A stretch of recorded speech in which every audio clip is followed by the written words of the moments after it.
RSS గురించి నేను చెప్పాల్సిన ఏం లేదు, మీకు బాగా తెలుసు. మీ అందరూ చాలా సన్నిహితంగా అసోసియేట్ అయిన సంస్థ. మా నాన్నగారు 83 సంవత్సరాల వయసు ఆయనకి. ఎస్బీఐలో చీఫ్ మేనేజర్గా రిటైర్ అయ్యారు. ఆయన ఆర్ఎస్ఎస్తో చాలా అనుబంధం ఉన్నది. సంఘ సంచాలకులుగా కూడా ఆయన వ్యవహరించారు. ఆయన ఆర్ఎస్ఎస్తో చాలా సన్నిహితంగా ఉన్నారు. సంస్కృత భారతి, విభూతి, చాలా ఇటువంటి అద్భుతమైన విలువలు, సంస్కృతి ఉన్న సంస్థలతో అసోసియేట్ అయి ఉన్నారు. కాబట్టి నాకు కూడా కొంచెం ఆ వాసన ఉంది. కాబట్టి ఆర్ఎస్ఎస్కి రిలేట్ అయిన సంస్థ అని చెప్పగానే వెంటనే ఒప్పుకున్నాను. నేను సాధారణంగా బయట ఫంక్షన్స్కి గెస్ట్గా రావడం, ఇలాగ మాట్లాడడం అనేది చాలా తక్కువ. నేను అడ్మినిస్ట్రేషన్లో ఉన్నాను కాబట్టి చాలా తక్కువగా వస్తాను. ఈరోజు ఇక్కడ మీకు నాకు ఎంత సమయం ఉందో చెప్పాలి. ఫస్ట్ నేను మాట్లాడాను, వాళ్ళు వింటారు. దాన్ని బట్టి నేను ప్రొసీడ్ అవుతాను. ఎందుకంటే మాట్లాడితే మైక్ నా మాట మీద నేను మైక్ మాట్లాడతాను కదండి. ఓకే, నేను ఇక్కడ ఆర్ఎస్ఎస్ గురించి చెప్పట్లేదు. ప్రణామాలు. ఆ సంస్థకి సప్తశక్తి సంఘం అనే పేరుతో నిర్వహిస్తున్న ఈ కార్యక్రమానికి నా శతకోటి వందనాలు. ప్రిన్సిపాల్ రూపంలో ఈరోజు నాకు లభించిన నా సోదరుడికి వందనాలు. ఎందుకంటే ఆయన బ్రదర్ అయిపోయారు, పక్కన కూర్చొని చాలాసేపు మాట్లాడుతున్నారు. అలాగే ఇద్దరు అద్భుతమైన వక్తలు చాలా చక్కగా వాళ్ళు ప్రిపేర్ అయ్యి వచ్చిన తీరు నాకు చాలా నచ్చింది. ఎక్కడైనా మీకు నీ ప్రసంగం ఉంది అంటే ఏదో వచ్చి ఏదో మాట్లాడి వెళ్ళిపోవడం కాకుండా నా సబ్జెక్ట్ ఏంటి, నేను ఏం మాట్లాడాలి, నేను ఎంతసేపు మాట్లాడాలి అనే ఒక క్లారిటీతో వచ్చి చక్కగా రాసుకుని మాట్లాడాలి. చూసారా, ఐ రియల్లీ అప్రిషియేట్ యు అండి. చాలా బాగా మాట్లాడారు. అండ్ అధ్యక్షత వహించారు అని నన్ను అంటున్నారు మేడం సుధారాణి గారు. అధ్యక్షత ఆవిడ వహించారు. నేను ఊరికే విగ్రహంగా నేను కూర్చున్నాను అంటే అప్పటి నుంచి చూస్తున్నాను. But I'm very happy to participate in this. 10 మంది ఉపాధ్యాయుల కన్నా ఒక ఆచార్యుడు నిన్న, 100 మంది ఆచార్యుల కన్నా 100 మంది ఆచార్యుల కన్నా కూడా ఇంకా గొప్పవాళ్ళు చాలా మంది ఉన్నారు. కానీ వాళ్ళందరికన్నా విన్న తండ్రి అంటున్నారు. 100 మంది ఆచార్యుల కన్నా తండ్రి విన్నా అంటున్నారు. 1000 మంది తండ్రుల కన్నా ఒక తల్లి విన్నా అంటారు. ఒక శ్లోకం ద్వారా చెప్పారు. ఎందుకంత గొప్పది స్త్రీమూర్తి అనేది, మాతృమూర్తి యొక్క చక్కటి ఆ లక్షణాలు కానీ, మన దాన్ని ఏమంటారు, మన యాటిట్యూడ్ కానీ, మన సంస్కారాలు కానీ ఎలా ఉండాలి అనేది అందరూ చెప్పారు. నేను చెప్పక్కర్లేదు. ఇటువంటి విద్యా సంస్థల్లో లభించేది ఒక విద్య, చదువు కాదు, విద్య. చదువుకి విద్యకి తేడా ఎవరైనా చెప్పగలరా? చదువు ప్లస్ సంస్కారం విద్య. సంస్కారం అనేది చదువు ఎందుకండి? సంస్కారం అనగానే అందరూ ఏమనుకుంటారంటే ఏదో ఆచార వ్యవహారాలు ఏవో పాటించుతారు అనుకుంటారు. సంస్కారం అంటే పరిపూర్ణమైన పరిపూర్ణం చేయబడింది. అంటే మనిషిలో ఉన్న దోషాలన్నీ సంస్కరించేసి ఒక పరిపూర్ణమైన, పవిత్రమైన, ఒక ఉన్నతమైన వ్యక్తిగా ఎదిగేలా చేసేది సంస్కారం. అటువంటి సంస్కారం కావాలి. చదువు అనేది ఉంది. ఇప్పుడు మనం బాగా పోరాడితే, మనం బాగా చదివిస్తే, ఇంట్లో స్కూల్లో టీచర్లు, ఇంట్లో తల్లులు వృత్తితే పిల్లలకి 90%, 99% వచ్చేస్తుంది. రేపొద్దున పెద్ద ప్రొఫెషనల్ కోర్సులో సీట్ వస్తుంది. ఆ తర్వాత కార్పొరేట్ సంస్థల్లో యూనివర్సిటీ క్యాంపస్ ఉద్యోగాలు వచ్చేస్తాయి. కానీ ఒక మనిషిగా ఎంత ఎదిగారనేది చూడాలి. ఓవరాల్ డెవలప్మెంట్ అని మాట్లాడుకుంటున్నాం కదా. ఈరోజు చూస్తే మీరు పేపర్లో హెడ్లైన్స్లో ఒక ఐఏఎస్నో, ఒక ఐపీఎస్నో, ఒక పెద్ద స్పోర్ట్స్లో ఒక అవార్డో, లేకపోతే ఒక సెలబ్రిటీయో, ఆస్కారో, take it like any award తీసుకోండి. చాలా పెద్ద అవార్డ్స్, పెద్ద రికగ్నిషన్స్ వచ్చిన వాళ్ళందరినీ చూసి మనం ఏమనుకుంటాం, చాలా ఇన్స్పిరేషన్గా తీసుకుంటాం. ఆహా, ఎంత బాగా వాళ్ళు ఎక్సెల్ అయ్యారు చూడు, వాళ్ళని రోల్ మోడల్గా తీసుకోవాలి అనుకుంటాం. పిల్లలకి చెప్తాం, మనం కూడా వాళ్ళకి చూసావో వాళ్ళు ఎంత ఎదిగారో, ఎంత కష్టపడ్డారో, ఎంత పైకి వచ్చారో రోల్ మోడల్గా తీసుకోమంటాం. కానీ అన్ఫార్చునేట్లీ, దురదృష్టవశాత్తు ఒక్క వారం కూడా తిరగకుండానే అందులో చాలామంది కింద లైన్లోకి వచ్చేస్తున్నారు. ఒక అవినీతిలో ఉన్నారనో, ఒక యాంటీ సోషల్ థింగ్ చేశారనో, ఒక అరాచకం చేశారనో, ఒక తప్పు చేశారనో. మరి వాళ్ళు సక్సెస్ఫుల్ కాకుండా పోయారా? టాపరే వాళ్ళు. 99% వచ్చింది, గోల్డ్ మెడల్ వచ్చింది, పెద్ద అవార్డు వచ్చింది. కానీ are they successful people still వాళ్ళని మనం రోల్ మోడల్గా తీసుకోగలమా? తీసుకోలేదు. కానీ మరి సక్సెస్ ఏంటి? సక్సెస్ అనేది measured by the out side world అంటారు. అంటే మనకు ఒక గోల్డ్ మెడల్ కానీ, ఒక ర్యాంక్ కానీ, ఒక సీట్ కానీ, ఒక ఉద్యోగం కానీ, ఒక ప్యాకేజ్ కానీ, it is judge and measured by the external world. Successful success and brand. But the real success ఏంటి? అచీవ్మెంట్. మనకి మనం తృప్తి చెందినప్పుడు, మనిషిగా మన మొహాన్ని అద్దంలో మనం చూసుకుని శభాష్ అనుకున్నది రియల్ సక్సెస్. నా ఉద్దేశంలో సెలబ్రిటీ అంటే ఏదో పెద్ద సినిమా స్క్రీన్ మీద కనిపించిన వాళ్ళు, ఒక టాపర్, ఒక గోల్డ్ మెడలిస్ట్, ఒక స్పోర్ట్స్లోనో కాదు.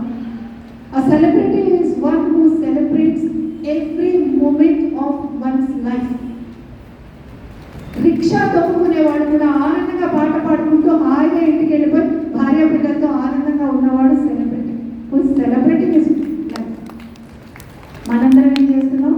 వాళ్ళు సెలబ్రిటీ, వీళ్ళు సెలబ్రిటీ అని వాళ్ళతో సెల్ఫీ దిగడానికి ప్రయత్నం చేస్తున్నాం. చాలా వరకు మన టైం ఏం చేస్తున్నాము? వాట్సాప్లో చూసుకోవడానికి ఫార్వర్డ్ చేసుకుంటాం. అందరూ ఒకసారి వేరు చూపించండి. మీ అందరూ చూసుకోండి కదా, అరిగిపోయింది చూడండి, అరిగిపోయింది. రీల్స్ చూసి చూసి చూసి వాట్సాప్ ఫార్వర్డ్ చేసి చేసి చేసి కదండి. అసలు ఎందుకు వచ్చింది ఆ మెసేజ్? మనకి ఎవరు ఉపయోగమా? మనకు పంపిస్తున్నాం వాళ్ళు ఎవరికో ఉపయోగమా అనే ఆలోచన లేదు. హెచ్పిడి హ్యాపీ బర్త్డే చెప్పడానికి కూడా మనకి టైం లేదు. హెచ్పిడి ఇటువంటి సంస్కృతిలోకి మనం వచ్చామంటే ఎందుకు రీల్స్లో చూస్తే ఎంత టైం మనం ఏదో అనుకుని ఒక మెసేజ్ చూద్దామని ఫోన్. ఎంతమందికి ఎక్స్పీరియన్స్ అండి నిజంగా చెప్పండి? ఏదో ఒక మెసేజ్ చూద్దామని, ఒక ఫోన్ చూద్దామని తీసిన వాళ్ళము అరగంట గంట మన వాల్యూబుల్ టైం ఎవార్డ్ అయిపోతుంది. అవునా కాదా?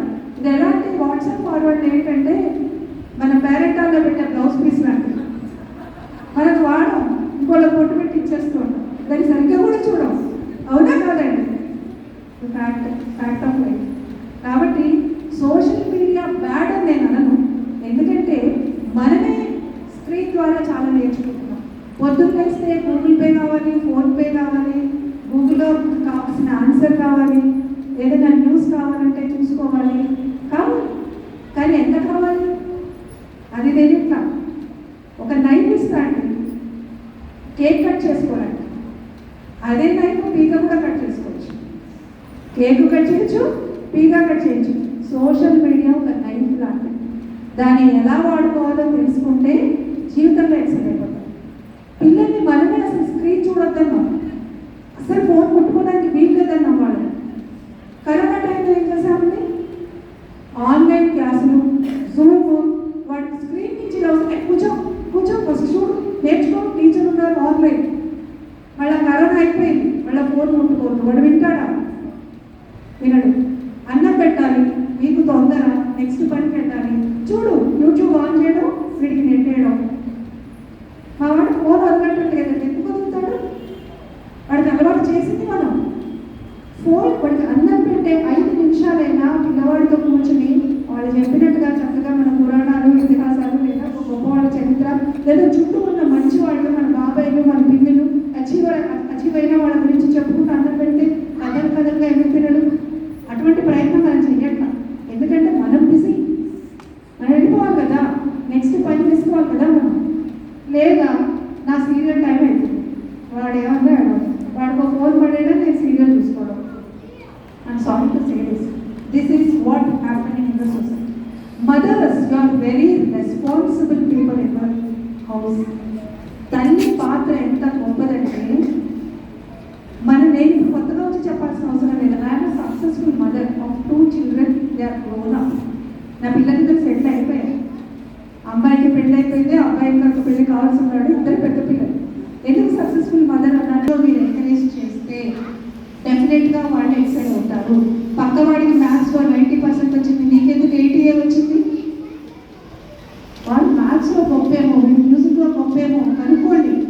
Please identify the core competency, the inner potential of your kid. తనకి ఏముంది లోపల? బలవంతంగా నేను ఇంజనీరింగ్ కాలేకపోయాను, వాడు ఇంజనీర్ అవ్వాలి. నేను పెద్ద డాన్సర్ని కాకపోలేదు, నా పిల్లలు డాన్సర్ అవ్వాలి. కానీ మ్యూజిక్ నేర్చుకోవాలని ఉందేమో.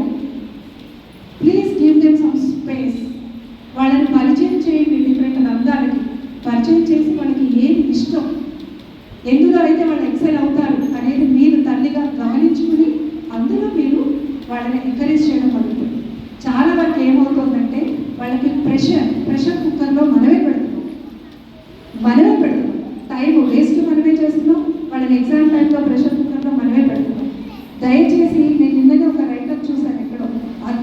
ఉంది. ఎక్కడో కేరళలోనో ఎక్కడో ఐ డోంట్ రిమెంబర్, మేనేజ్మెంట్ ఒక స్కూల్ పేరెంట్స్కి లెటర్ రాశారట. పేరెంట్స్ ప్లీజ్ గమనించండి, నెక్స్ట్ వీక్ నుంచి ఎగ్జామ్స్ స్టార్ట్ అవబోతున్నాయి, దయచేసి గుర్తుపెట్టుకోండి, ఎగ్జామ్లో మీ పిల్లవాడు సరిగ్గా రాయలేకపోతే మీరేం ఫీల్ అవ్వకండి, ఈ ఒక్క ఎగ్జామ్తో వాడి జీవితం డిసైడ్ అవ్వదు. మ్యాథ్స్లో తక్కువ వచ్చినాయని చెప్పేసి వాడిని మీరేం ఇంట్రీట్ చేయకండి, వాడికి ఇంకా ఇంకెందులో వాడికి ఇంట్రెస్ట్ ఉంటుంది అది కనుక్కోండి. స్కూల్ మేనేజ్మెంట్ పంపించారు పేరెంట్స్. అంటే మన సైకాలజీ కూడా మనం రైట్ చేసుకోవాలి. ఒక పూసలో పోసినట్టు మన ఫలానా బావగారు అబ్బాయికి వచ్చేసింది ఇంజనీరింగ్లో సీటు, మన వాడికి రాలేదు. ఇదే ప్రెషర్ అవునా కాదు? మన వాడికి ఇంజనీరింగ్లో సీట్ రాగా వాడికి వచ్చేసింది, మన అమ్మాయికి మరీ 75% వచ్చింది, వాడికి 90% వచ్చింది. ఈ మైండ్ సెట్ తీసేది. అంటే వాళ్ళకి మార్కులు తక్కువ వచ్చినా పర్వాలేదు నేను చెప్పట్లేదు, వాళ్ళకి ఓవరాల్ డెవలప్మెంట్ ఉందా లేదా చూడండి. వాళ్ళ ఎదుగుదలకి వాళ్ళతోనే ఇండిపెండెంట్గా ఎదిగేలా చేయాలి. మీకు ఒక ఎగ్జాంపుల్ చెప్తాను. నేను ఎందుకు ఇంత హడావుడిగా మాట్లాడుతున్నానంటే నాకు చాలా తక్కువ టైం తెలుసు. నాకు చెప్పాల్సింది చాలా కొండంతా చేసింది గోడంతా రజనీకాంత్ ఎలా చెప్పాల్సి వస్తుంది. ఓకే, సో నేనేం చెప్తున్నానంటే, ఒక సీతాకోక చిలక అందంగా తయారై ఎగరడానికి ఒక ప్యూపా దశ నుంచి అది ఎంత కష్టపడి కొట్టుకుని లోపల ఫ్లూయిడ్స్ తయారయ్యి రెక్కలు తయారయ్యి ఫైనల్గా వచ్చిన తర్వాత కానీ ఒక అందమైన సీతాకోక చిలకలా ఎగరలేదు.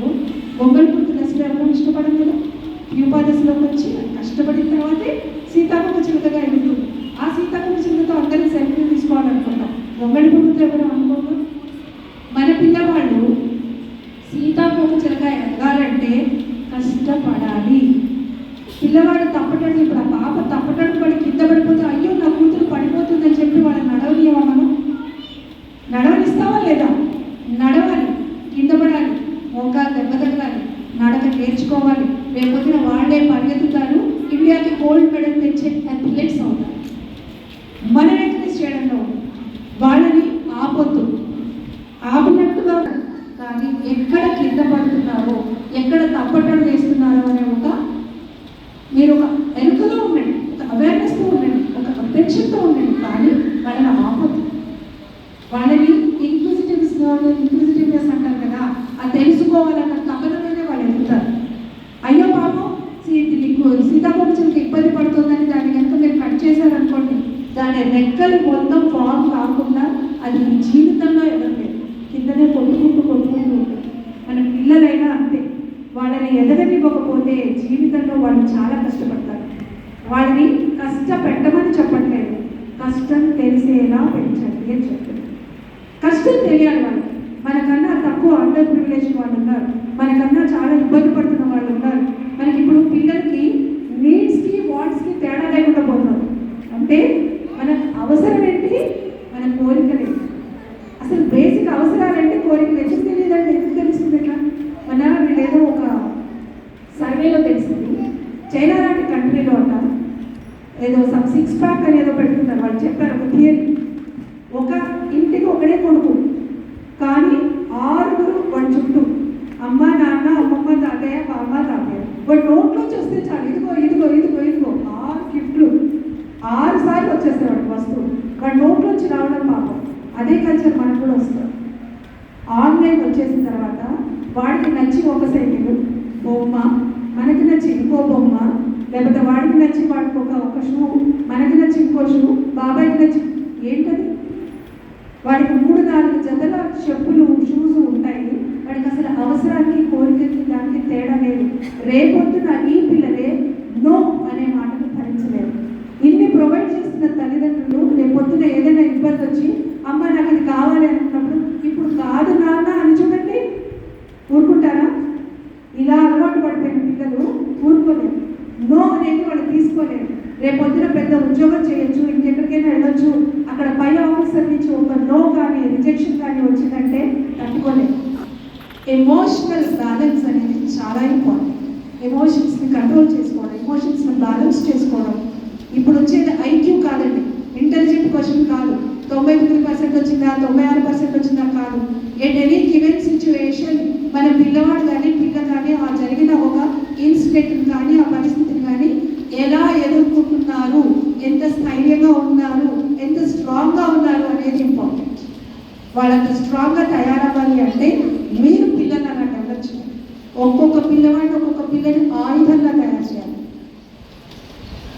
చాలా ఎన్నో వేల కోట్ల పిల్లలు మొత్తం భారతదేశంలో చదువుతున్నారు. మనం ఒక 2 స్టేట్స్లోనే దాదాపు ఒక 3-4 కోట్ల మంది పిల్లలు స్కూళ్ళలో చదువుకుంటున్నారు. మనం ఇప్పుడు కనుక ఈ పిల్లల్ని కనుక స్ట్రాంగ్గా తయారు చేస్తే within no time India will be the strongest country విలువలతో కనుక మనం పెంచితే. నేను ఇందాక ఫస్ట్ చెప్పిన పాఠం ఏంటంటే సక్సెస్ అనేది అక్కడికి రీచ్ అవ్వడం ఇంపార్టెంట్ కాదు, అక్కడ నిలబడటం ఇంపార్టెంట్. అక్కడి నుంచి పడిపోతున్నారని చెప్పాను కదా, ఎందుకు పడిపోతున్నారని ఆలోచించండి. ఆ సక్సెస్ కాంక్రీట్ కాదు. మీకు నేను కొన్ని పేక ముక్కలు ఇచ్చా, ఒక పెద్ద బిల్డింగ్ తయారు చేయమన్నా, క్యాజల్ కట్టమన్నా, పేక ముక్కలతో పెద్ద బిల్డింగ్ కట్టారు. కళ్ళు మూసుకుని ఊహించుకోండి, ఒక్కసారి దాన్ని బ్లో చేయండి, పడిపోతుందా? ఎంత పెద్ద బిల్డింగ్ అది. అదే మీరు సిమెంట్, ఇటుక అన్ని కలిపి ఒక కాంక్రీట్తో ఈ బిల్డింగ్ ఇంత రావాలంటే ఇంత లోపల తగ్గారు వాళ్ళు ఫౌండేషన్, కాబట్టి ఇప్పుడు స్ట్రాంగ్ అవ్వాలి. సో అట్లాంటి ఒక కాంక్రీట్గా మనం కనుక సక్సెస్ని ఫామ్ చేయగలిగితే అక్కడి నుంచి పడరు. ఎందుకు ఇవాళ కూడా మనం ఏపీజే అబ్దుల్ కలాం గారిని, వివేకానందని చెప్పుకుంటాం. అంత స్ట్రాంగ్గా వాళ్ళ సక్సెస్ని చేసుకున్నారు, అంత కాంక్రీట్గా చేసుకున్నారు. కాబట్టి తల్లిగా మన బాధ్యత విలువలతో కూడిన జీవితాన్ని పిల్లలకి ఇవ్వడము. మనమే అబద్ధం చెప్తే పిల్లలు అబద్ధం చెప్తాడు, మనమే స్క్రీన్ ఎక్కువ చూస్తే పిల్లవాడు స్క్రీన్ ఎక్కువ చూస్తాడు, మనమే పక్క వాళ్ళ గురించి నెగిటివ్గా మాట్లాడితే ఫ్యామిలీలో please understand all young mothers. మనకి చాలా ఫ్రస్ట్రేషన్స్ ఉంటాయి, చాలా స్ట్రెస్లు ఉంటాయి లైఫ్లో, చాలా ఇబ్బందులు, కష్టాలు, బాధలు ఉంటాయి. అంత మాత్రం చేత పిల్లల ముందర కనుక మనం నెగిటివ్గా మాట్లాడినా, వాళ్ళని తక్కువ చేసి మాట్లాడినా పిల్లలు కూడా అలాగే తయారవుతారు. దయచేసి మీకు ఏదున్నా లోపల గదిలోకి వెళ్ళి మాట్లాడుకోండి, కానీ పిల్లల ముందర కాదు. Never compare your children with other children. బయట వాళ్ళ పిల్లలతో పోల్చొద్దు, మీ పిల్లల్లోనే మీ ఇద్దరు పిల్లల్ని కూడా పోల్చొద్దు. వాళ్ళ మధ్య కూడా వైరం తయారవుతుంది. పెద్ద పిల్లాడికి చిన్న పిల్లాడికి తేడా చూపించొద్దు. పెద్ద పిల్లవాడిని అబ్బరంగా 4 ఏళ్ళు పెంచుకుంటాం, ఇంకోటి వస్తాడు, వీడు రాగానే అటెన్షన్ అంతా ఫ్యామిలీ దాని మీదకి వెళ్తుంది, దాంట్లో పెద్దవాడు చాలా ఏళ్ళు తినేపోతుంది. కాబట్టి ఆ సైకాలజీ గమనించుకోండి. అదే పెద్ద తర్వాత సిబ్లింగ్స్ మధ్య తేడాలు వచ్చే కారణం. తల్లిగా మన బాధ్యత పిల్లవాడిని ఇన్వాల్వ్ చేసి, నీకోసం పుట్టిన చెల్లి, నీకోసం పుట్టేవాళ్ళ తమ్ముడు అని వాడికి 4 పనులు అప్పు చెప్తే వాడు అటాచ్మెంట్ పెంచుకుంటాడు. ఇవన్నీ కూడా చాలా సున్నితమైన అంశాలు. నేను చెప్పాలనుకుంటే గంట సేపు ఉంది. నాకు సుధారాణి గారు గంట నుంచి అలా కూర్చున్నారు, మీరందరూ ఆవిడ చూస్తున్నారు, నేను మధ్యలో వచ్చాను, నాకు ఫీలింగ్ వస్తుంది. నేను చెప్పాలనుకుని చాలా ఉంది. ప్రిన్సిపాల్ గారి పట్టితో ప్రిన్సిపాల్ గారి ఆయన ఓకే అనుకుంటే నేను నెక్స్ట్ టైం తప్పకుండా పేరెంట్స్ని ఉద్దేశించి మీకు చాలా ఇంపార్టెంట్ విషయాలు చాలా హాయిగా ఆనందంగా, మా పిల్లాడు తినట్లేదు, మా పిల్లాడికి ఫోన్ ఉండటం లేదు, మా పిల్లాడు చెప్పిన మాట వినటం లేదు అని అంటారు కదా, వాటన్నిటికీ నేను చాలా టెక్నిక్స్ ఉన్నాయి చెప్తాను. All the very best. Thank you very much for the opportunity.